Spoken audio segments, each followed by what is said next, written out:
नमस्कार दोस्तों, कैसे हैं आप सब। आपका स्वागत है इनर वॉइस बाय आशीष में। आज की इस भागदौड़ और शोर भरी जिंदगी में हम सब कहीं ना कहीं सुकून को ढूंढ रहे हैं। लेकिन सवाल ये है, क्या सुकून बाहर है या हमारे अंदर। आज के इस एपिसोड में हम समझेंगे कि इस शोर भरी दुनिया में असली शांति कैसे पाई जाए। अगर आपको ये बातें पसंद आए तो चैनल को सब्सक्राइब करना मत भूलिएगा, क्योंकि यहाँ हर एपिसोड आपको अपने अंदर की आवाज से जोड़ने की कोशिश करेगा। आज की पीढ़ी मानव इतिहास की सबसे ज्यादा जुड़ी हुई पीढ़ी है। मतलब हम एक स्वाइप और एक क्लिक पर दुनिया के किसी भी कोने में मौजूद इंसान से बात कर सकते हैं। हाँ, बिल्कुल। लेकिन इसी के साथ एक बहुत ही अजीब और कड़वा विरोधाभास भी जुड़ा है। हम डिजिटल रूप से जितने ज्यादा जुड़े हुए हैं ना, अंदर से उतने ही ज्यादा खाली और अकेले भी महसूस कर रहे हैं। सही बात है, ये बहुत आम बात हो गई आजकल, है ना। जरा एक दृश्य की कल्पना करते हैं। रात का बहुत गहरा समय है। एक इंसान अपने कमरे में बिल्कुल अकेला बैठा है। उसके हाथ में उसका स्मार्टफोन है और स्क्रीन की नीली रोशनी उसके चेहरे पर पड़ रही है। बहुत ही जाना पहचाना दृश्य है ये। बिल्कुल। बाहर से देखने पर लगता है कि उसके जीवन में सब कुछ परफेक्ट है। तमाम भौतिक सुविधाएं हैं, फोन में हजारों कॉन्टैक्ट्स हैं, एक अच्छी नौकरी है। लेकिन उस इंसान के अंदर एक भयानक सन्नाटा है, एक गहरा खालीपन। हाँ, एक अजब खालीपन जो उसे धीरे धीरे खाए जा रहा है। और कल्पना कीजिए कि उसी सन्नाटे को चीरते हुए एक बहुत ही शांत स्थिर आवाज आती है, और वो आवाज कहती है, मैं हमेशा था, तुमने ही देखना बंद कर दिया। अरे वाह, ये जो दृश्य आपने बताया, ये सिर्फ किसी कहानी का हिस्सा नहीं लगता। ये आज की दुनिया का सबसे बड़ा सच है। बिल्कुल। ये एक ऐसा आईना है जिसमें आज के लगभग हर इंसान को अपना अक्स दिख सकता है। हम बाहर के शोर में इतना ज्यादा खो चुके हैं कि अंदर की आवाज सुनाई ही नहीं देती। और आज के इस विस्तृत विश्लेषण में हम ठीक इसी उलझन की गहराई में उतरने वाले हैं। एग्जैक्टली। और इसी सफर के लिए आज हमारे पास आशीष सुतार की बेहद दिलचस्प स्रोत सामग्री मौजूद है। If gods spoke today, यानी कलयुग में भगवान क्या कहते हैं। सच कहूं तो जब मैंने इसे पहली बार देखा तो मुझे लगा था कि ये कोई पारंपरिक धार्मिक किताब होगी। हाँ, नाम से ऐसा ही लगता है। लेकिन स्पष्ट करना बहुत जरूरी है कि आज की ये गहरी चर्चा कोई धार्मिक प्रवचन नहीं है। जी। ये सामग्री असल में भगवान के प्रतीकों का इस्तेमाल करके मनोविज्ञान और जीवन के दर्शन की एक बहुत ही बौद्धिक खोज करती है। हमारा उद्देश्य यह समझना है कि इतनी तकनीक और सुविधाओं के बावजूद इंसान अंदर से इतना अधूरा क्यों है, और अगर आज भगवान सच में बोले तो वे हमारी इन आधुनिक बीमारियों का क्या समाधान देंगे। Okay, let's unpack this. इसमें कृष्ण, शिव और विष्णु के नजरिए से चीजों को डिकोड किया गया है। तो सबसे पहले बात करते हैं उस खालीपन की जिसका जिक्र भी शुरुआत में हुआ। बिल्कुल। ये खालीपन आखिर आता कहां से है? मतलब मैं इसे एक रोजमर्रा के उदाहरण से समझने की कोशिश कर रहा हूं। ये ऐसा है जैसे किसी का फ्रिज दुनिया भर के लजीज खाने से पूरा भरा हुआ हो, लेकिन वो इंसान फिर भी भूख से तड़प रहा हो। बहुत सही एनालॉजी है ना। आज हमारे पास मनोरंजन के असीमित साधन है, फिर भी लोग लगातार अपने फोन में लाइक्स और वैलिडेशन के पीछे पागलों की तरह क्यों भाग रहे हैं? इस सवाल का जवाब इस स्रोत के चैप्टर 9 में बहुत ही गहराई से दिया गया है। इसे कलयुग का सबसे बड़ा धोखा कहा गया है। कलयुग का धोखा? हाँ, धोखा ये नहीं है कि दुनिया खराब हो गई है। धोखा ये भ्रम है कि हमारी अंदरूनी कमी बाहर की चीजें पूरी कर देंगी। इंसान सोचने लगा है कि थोड़ा और पैसा आ जाएगा या सोशल मीडिया पर फॉलोअर्स बढ़ जाएंगे तो अंदर का वो खालीपन भर जाएगा। वो जो छेद है अंदर वो भर जाएगा। बिल्कुल। स्रोत में एक बहुत ही गहरी लाइन है, दुनिया खराब नहीं हुई, इंसान खुद से दूर हो गया है। इंसान खुद से दूर हो गया है। ये बात पचानी थोड़ी मुश्किल है, क्योंकि हम तो हर वक्त खुद को ही बेहतर बनाने में लगे रहते हैं ना। हम तो दुनिया को दिखाना चाहते हैं कि हमारी जिंदगी कितनी बेहतरीन है। और वही तो असल समस्या है।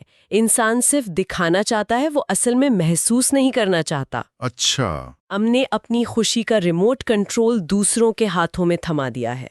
और यहाँ मनोविज्ञान का एक दिलचस्प पहलू सामने आता है। स्रोत समझाता है कि इंसान असल में अकेलेपन से नहीं डरता। एक मिनट, सच में समाज में तो यही कहा जाता है कि लोगों को अकेले रहने से डर लगता है। ये एक बहुत बड़ा मिथक है। सच्चाई ये है कि इंसान को अपने अंदर के उस खालीपन से डर लगता है जो अकेले होने पर शोर मचाने लगता है। मतलब जब हम अकेले होते हैं तो वो सन्नाटा हमसे सवाल पूछने लगता है। एग्जैक्टली और चूंकि उस सच का सामना करना बहुत ही असुविधाजनक होता है, इसलिए इंसान लगातार नए नए डिस्ट्रैक्शंस ढूंढता है। घंटों फोन स्क्रॉल करना, फालतू चीजें खरीदना, ताकि खुद के साथ अकेले ना बैठना पड़े। बिल्कुल वो उस खालीपन को बाहरी शोर से दबाने की कोशिश कर रहा है। तो इसका मतलब ये है कि आज के दौर में जिसे हम स्वतंत्रता कहते हैं कि हम जो चाहें खरीद सकते हैं, वो असल में आज़ादी है ही नहीं। सही मायनों में वो आज़ादी नहीं, एक तरह की मनोवैज्ञानिक गुलामी है। असली स्वतंत्रता इसमें है कि जब सब कुछ मिले तो इंसान खुश रहे, लेकिन जब कुछ न मिले तब भी वो अंदर से टूटे नहीं। जब हमारी शांति किसी बाहरी चीज पर निर्भर हो जाती है तभी हम बंध जाते हैं। Here's where it gets really interesting. क्योंकि जब एक इंसान अंदर से इतना खाली होता है तो वो सबसे आसान रास्ता चुनता है। वो दूसरे इंसानों का सहारा लेता है रिश्तों के जरिए। हाँ, ये सोच करके सामने वाला उसे पूरा कर देगा। एग्जैक्टली और मेरे ख्याल से यहीं से रिश्तों की उलझनें शुरू होती हैं। स्रोत में इसे कृष्ण के नजरिए से समझाया गया है, लेकिन यहाँ मुझे थोड़ा असहमत होना पड़ेगा। बताइए क्या सोच रहे हैं आप? जरा सोचिए, अगर हम किसी इंसान से सच्चा प्यार करते हैं तो उसे खोने का डर होना तो बहुत स्वाभाविक सी बात है ना।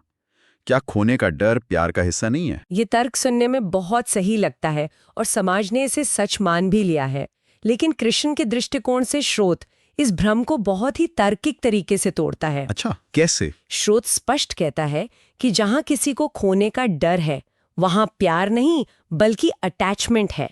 प्यार और अटैचमेंट अलग अलग हैं। बिल्कुल, अटैचमेंट की बुनियाद डर और असुरक्षा पर टिकी होती है।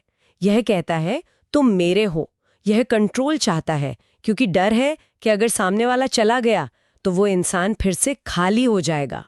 समझ रहा हूँ। लेकिन सच्चा प्यार पूरी स्वतंत्रता देता है। सच्चा प्यार कहता है तुम जैसे हो वैसे ही ठीक हो। ये बात समझने में थोड़ी जटिल है। मतलब हम प्यार के नाम पर असल में सामने वाले को कंट्रोल करने की कोशिश करते हैं। जी हाँ, लोगों ने प्यार को एक जरूरत बना दिया है। जब कोई खुद खाली होता है तो वो दूसरे इंसान को उस खालीपन को भरने की भारी जिम्मेदारी सौंप देता है। और सामने वाला इंसान भी तो अपनी कमियों से जूझ रहा है ना। बिल्कुल। और जब वो हमारी उम्मीदों के मुताबिक उस खालीपन को नहीं भर पाता तो हम उसे गलत ठहरा देते हैं, जबकि सच ये है कि वहां कभी प्यार था ही नहीं। वो सिर्फ अपनी जरूरत पूरी करने की स्वार्थी कोशिश थी। ये नजरिया तो रिश्तों को देखने का पूरा चश्मा ही बदल देता है। स्रोत में कहीं पर राधा के प्यार का भी एक सुंदर उदाहरण है। उसका यहाँ क्या संदर्भ है? राधा का उदाहरण ये समझाने के लिए है कि निस्वार्थ प्यार काम कैसे करता है। राधा का प्यार कुछ पाने की इच्छा से नहीं जुड़ा था, वो पूरी तरह से देने के भाव पर था।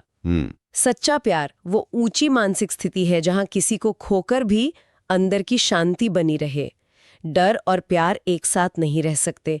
जहां डर है वहां रिश्ते पर जकड़न है। जो खुद अंदर से भरा होता है सिर्फ वही सच्चा प्यार दे सकता है। ये बात सच में गहरी है। लेकिन चलिए इस दर्शन को वापस जमीन पर लाते हैं। जब रिश्तों में उम्मीदें पूरी नहीं होती तो जो प्रतिक्रिया होती है वो बहुत विस्फोटक होती है। आप गुस्से की बात कर रहे हैं? हाँ, गुस्सा।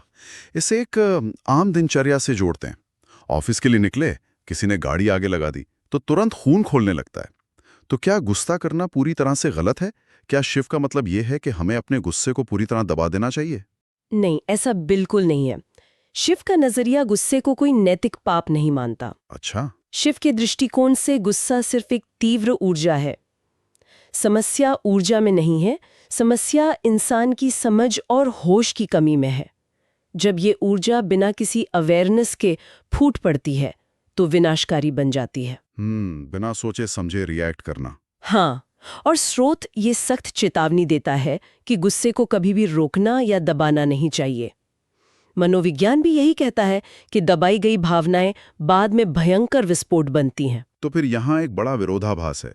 दबाना भी नहीं है और बाहर निकालकर विनाश भी नहीं करना है। तो फिर इस ऊर्जा के साथ करना क्या है? यहीं पर जागरूकता काम आती है। स्रोत समझाता है कि जब गुस्सा आए तो प्रतिक्रिया मत दो और दबाओ भी मत, बस उसे देखो, उसका अवलोकन करो। एक बाहरी व्यक्ति की तरह देखना, ये इतना असरदार कैसे हो सकता है? ये ऐसे काम करता है कि देखने से इंसान उस भावना से खुद को अलग कर लेता है। आप अब गुस्सा नहीं रह जाते, आप गुस्से को देखने वाले बन जाते हैं। अरे वाह! इस मानसिक दूरी के आते ही उस ऊर्जा का पैटर्न टूट जाता है। और यहाँ सबसे बड़ा टेक अवे ये है कि कोई भी दूसरा इंसान हमें हर्ट नहीं करता, हमारी खुद की अपेक्षाएं हमें हर्ट करती हैं। ये बहुत ही कड़वा सच है। मतलब हम अपनी तकलीफों के लिए दूसरों पर इल्जाम लगाना छोड़ दें। 100%। इंसान चाहता है कि दुनिया उसके नियमों के हिसाब से चले। जब ऐसा नहीं होता तो इंसान भड़क जाता है। यहीं पर अहंकार या ईगो की अवधारणा आती है। स्रोत के अनुसार ईगो सिर्फ एक कहानी है जो हमने खुद के बारे में गढ़ ली है। जब कोई उस कहानी को चुनौती देता है तो गुस्सा आता है। मतलब हम सच में किसी बड़े मुद्दे के लिए नहीं लड़ रहे होते, बल्कि अपने दिमाग में रची हुई उस झूठी कहानी को बचाने के लिए लड़ रहे होते हैं। बिल्कुल सटीक। इसीलिए स्रोत एक बहुत ही अहम सवाल देता है जो गुस्से के वक्त खुद से पूछना चाहिए, मैं सच में किससे लड़ रहा हूं? मैं सच में किससे लड़ रहा हूं? बहुत पावरफुल सवाल है। क्या ये लड़ाई सामने वाले से है या मेरी अपनी ही असुरक्षाओं से? अच्छा, अब तक हमने भावनाओं की बात की, लेकिन यहां एक व्यावहारिक उलझन पैदा होती है। वो क्या? मान लीजिए कोई इंसान गुस्सा नहीं कर रहा है, शांत है, लेकिन इस तेज तर्रार दुनिया में जहां करियर बनाना है, गला काट प्रतियोगिता है, वहां ये शांत इंसान जिए कैसे? क्या स्रोत के अनुसार हमें महत्वाकांक्षाएं छोड़ देनी चाहिए? नहीं, विष्णु का दृष्टिकोण ऐसा बिल्कुल नहीं कहता। और एक और बात, कर्म को लेकर लोग मानते हैं कर्म एक कॉस्मिक स्कोरबोर्ड है। अच्छा काम किया तो प्रमोशन, बुरा किया तो सजा। क्या स्रोत भी यही कहता है? If we connect this to the bigger picture, तो विष्णु का दृष्टिकोण बहुत ही आधुनिक है। ये दुनिया छोड़ने की बात नहीं करता, ये संतुलन की बात करता है। संतुलन। पैसा और करियर महत्वपूर्ण हैं, लेकिन वे जीवन के पिरामिड में सबसे ऊपर नहीं हो सकते।